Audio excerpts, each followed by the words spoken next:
Assalamualaikum warahmatullahi wabarakatuh. Saya Beta Yosiana Rosidin dengan NPM 1986206015. Di sini saya akan memaparkan materi mengenai sistem peredaran darah. Nah, mungkin sebelum saya memaparkan materi ini akan timbul berbagai pertanyaan seperti darah itu apa, atau mungkin sistem peredaran darah itu apa. Yang pertama yaitu darah. Darah adalah cairan tubuh yang berada pada manusia dan hewan. Darah ini adalah sebuah cairan yang berwarna merah yang bertugas untuk mengangkut senyawa penting seperti nutrisi, oksigen, hormon, dan berbagai zat lainnya dari dan ke seluruh tubuh. Nah, darah ini mempunyai beberapa komponen. Yang pertama yaitu plasma darah. Dan yang kedua ada trombosit atau keping darah, dan yang ketiga leukosit atau sel darah putih, dan yang keempat ada eritrosit atau sel darah merah. Selanjutnya kita akan membahas sistem peredaran darah. Sistem peredaran darah atau sistem kardiovaskuler adalah suatu sistem organ yang berfungsi untuk memindahkan zat ke dan dari sel. Nah, sistem ini juga menolong stabilisasi suhu dan pH tubuh. Sistem peredaran darah terdiri dari jantung, pembuluh darah, dan sekitar 5 liter darah yang dibawa oleh pembuluh darah. Sistem peredaran darah manusia ini mempunyai 3 komponen utama yang saling berkaitan. Nah, 3 komponen ini mengatur jalannya pengangkutan dan penerimaan kembali darah ke dan dari seluruh tubuh. Selanjutnya, di sini ada komponen peredaran darah manusia. Yang pertama yaitu ada plasma darah. Plasma darah merupakan cairan berwarna kuning, yaitu di sini plasma darah mengisi sekitar 55-60% saja dari volume darah pada tubuh kita. Di sini tugas plasma darah adalah untuk mengangkut sel-sel darah dan diedarkan ke seluruh tubuh. Selanjutnya ada leukosit. Di sini leukosit hanya mengisi sekitar 1% saja dalam tubuh kita.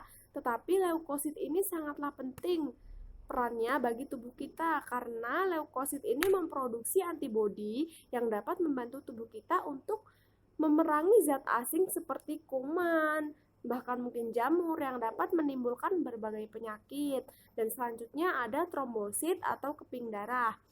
Di sini trombosit juga mengisi 1% saja dalam tubuh kita. Trombosit ini mempunyai peran penting dalam pembekuan darah. Trombosit yang pecah akan mengeluarkan trombokinase, dan di sini trombosit akan bekerja bersama benang fibrin untuk membentuk sumbatan dan merangsang pertumbuhan jaringan baru di area luka agar tidak terjadi perdarahan yang lebih serius. Dan selanjutnya di sini ada eritrosit. Eritrosit atau sel darah merah di sini mengisi sekitar 45% dari tubuh kita. Selanjutnya ada komponen utama pada sistem peredaran darah manusia. Yang pertama ada jantung. Dapat teman-teman lihat di gambar itu seperti itu bentuk jantung. Di sini jantung adalah organ paling vital pada peredaran darah manusia.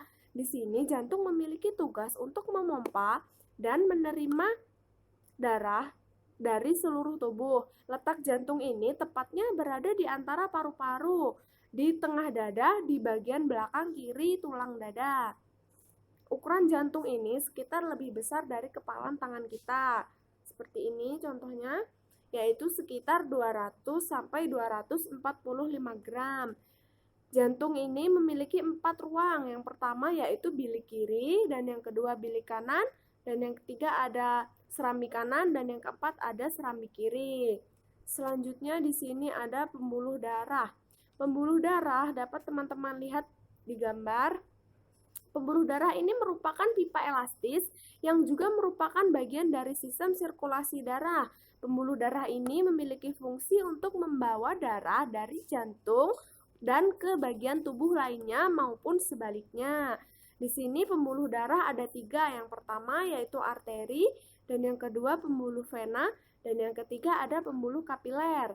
Pembuluh arteri di sini bertugas untuk membawa darah yang kaya akan oksigen dari jantung ke bagian tubuh lainnya. Di sini arteri memiliki dinding yang elastis hingga memungkinkan bisa menjaga tekanan darah untuk tetap stabil atau konsisten.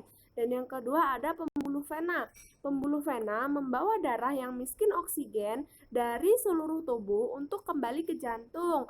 Berbeda dengan pembuluh arteri, pembuluh vena ini memiliki dinding pembuluh yang lebih tipis.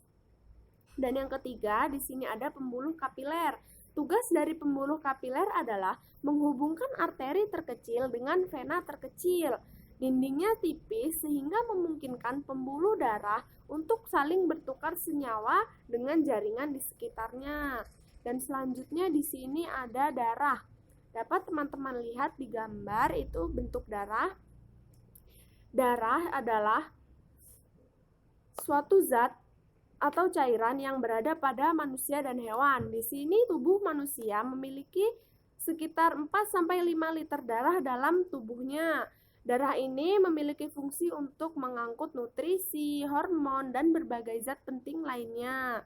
Di sini darah memiliki 4 komponen utama yang telah saya sebutkan sebelumnya, yaitu plasma darah, dan yang kedua ada eritrosit atau sel darah merah, dan yang ketiga ada trombosit atau keping darah, dan yang keempat ada leukosit atau sel darah putih.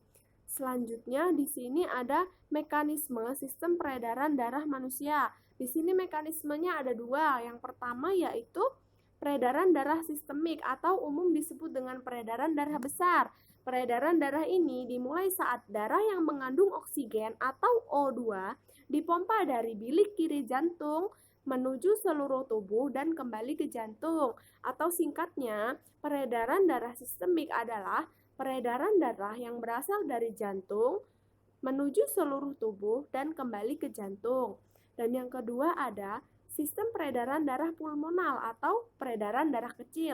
Peredaran darah ini dimulai saat darah yang mengandung CO2 atau karbon dioksida dipompa dari bilik kanan jantung menuju paru-paru dan kembali ke jantung. Atau singkatnya, peredaran darah yang berasal dari jantung menuju paru-paru dan kembali ke jantung. Selanjutnya di sini ada fungsi sistem peredaran darah manusia. Fungsinya ada 3 teman-teman. Yang pertama yaitu mengedarkan darah ke seluruh tubuh, dan yang kedua melindungi tubuh melalui sel darah putih dengan melawan patogen atau kuman yang telah masuk ke dalam tubuh kita, karena sel darah putih atau leukosit ini memproduksi antibodi. Dan yang ketiga yaitu mempertahankan homeostasis atau keseimbangan dalam tubuh pada beberapa kondisi internal. Dan selanjutnya di sini ada beberapa penyakit yang mampu mengganggu peredaran darah. Yang pertama di sini ada hipertensi. Ya, hipertensi atau umum disebut dengan penyakit darah tinggi. Di sini adalah keadaan di mana jantung bekerja untuk memompa darah lebih keras. Dan apabila keadaan ini dibiarkan tanpa pengobatan, tentunya hal ini akan menjadi lebih buruk, maka akan terjadi komplikasi seperti serangan jantung, stroke, atau mungkin bahkan terjadi gagal ginjal. Dan yang kedua, di sini ada aneurisma aorta. Aneurisma aorta merupakan penggelembungan di dinding aorta, dan aorta sendiri adalah pembuluh utama dan terbesar pada manusia. Nah, di sini aneurisma yang membesar ini mampu pecah, teman-teman. Dan apabila aneurisma ini pecah, di sini dapat menyebabkan perdarahan atau bahkan dapat menyebabkan kematian. Dan yang ketiga ada aterosklerosis. Di sini aterosklerosis merupakan penyempitan atau pengerasan pembuluh darah karena adanya penumpukan lemak atau mungkin kolesterol pada dinding pembuluh arteri atau pembuluh nadi. Dan selanjutnya di sini ada penyakit jantung. Penyakit jantung adalah sebuah istilah yang mencakup segala sesuatu gangguan yang terjadi pada jantung, yaitu yang meliputi aritmia atau mungkin arteri koroner dan lain sebagainya. Dan selanjutnya di sini ada varises. Ya, kita ketahui bahwa varises merupakan pembuluh darah vena yang membengkak dan terlihat menonjol di permukaan kulit. Kondisi ini dapat terjadi karena aliran darah yang seharusnya dialirkan ke jantung tetapi justru kembali ke kaki.